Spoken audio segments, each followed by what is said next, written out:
السلام عليكم ورحمة الله وبركاته أصحابتي ugu xiran soo dhawaada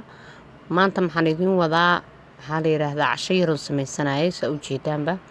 cashadeeda markaan diyaariyay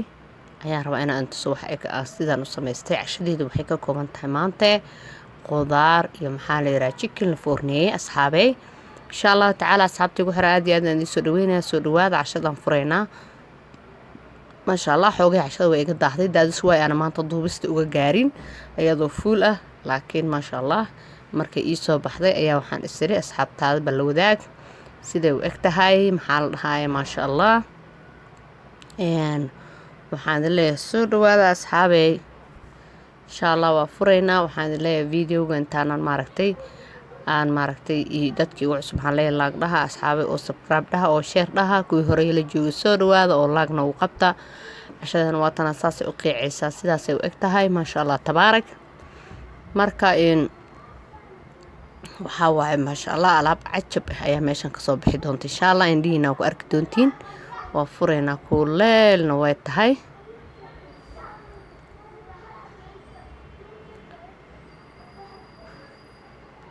وكاسا أصحابي ساسي وقتها ما شاء الله وحان إذا لها واتشيكين ما شاء الله أن سميه يعني مرتي ساسا قيبت كر أساري محالي راهوسنا خضار وايه يعني ماشا صوص السيدة مرق يقول أشو مرتي خضار تاس وحان سميه محالي راهدائي وحان قدر بيو ومركا جيكين كان بياه مقارا سوما هالكاس أساريني هاي وحان قدر ما شاء الله تبارك لغم شيكين كرو وحسليد أوليه مالهن shiilista saana ka macaana bas dhaha aniga ma sha Allah maaragtay marka saliida lagu shiilo hadeertan waxaan ku dhaaweyna karsan tahay biyana ma aad ku karinin marka ma sha Allah tabaarak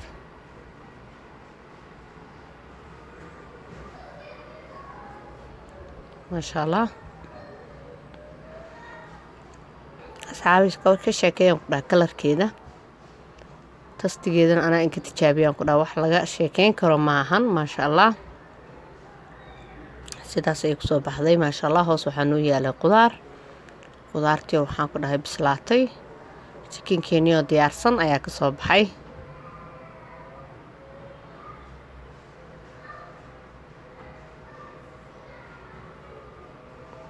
waa jaraynaa hadda si taa fargeetada ku fiirinaynaa saas u kala daadanaysaa bislaadkeeda waxaan ku dhahay زائد وزائد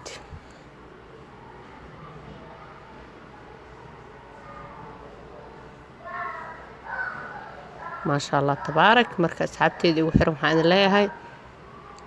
هذه أمهاتنتين داوشدين ضدك يقعد سبحان الله يسوع وهذا كوه رأي جو حان الله داوشدين وتكون هاتنتين مرول بو سومان ما شاء الله تبارك hadda waxaan fiirinaynaa baradhadeena sida maaragtay ay u egtahay si u jabtay waa taas soft waaye hadday ilmo ku cunayaan waxaan ku dhahay adeeg maahan ilmaha mar walba waxay jecel yihiin maaragtay baradhada saaid maaragtay u jilicsan ayay jecel yihiin ma sha Allah tabaarak marka insha Allah tacaala asxaabay waxaan leeyahay daawasho wanaagsan waxaan dhinacan kale waxaa noo yaala rootiga waxaan ku dhahay waa rooti maxaa la yiraahdaa aan oo maaragtay baana olio aan dhijiran Soomaaliya markaan joogno ma sha Allah kaas asaas uu egahay quruxdiisa ma laga sheekeyn karaan ku dhahay ma sha Allah tabaarak insha Allah marka asxaabay waa ka salaabteena waxaan leeyahay waxaan rajeynayaa maaragtay video qurux badan aan soo duubo asxaabteeda ma sha Allah maxaa la yiraahdaa rootigeena waa kaasa rootiga baan olio waaye Allah asxaabay baan olio oo wali waxa waaye ku dhamaa insha Allah kulayla insha Allah asxaabay waxaan leeyahay intaas oo video ku eegay salaam calaykum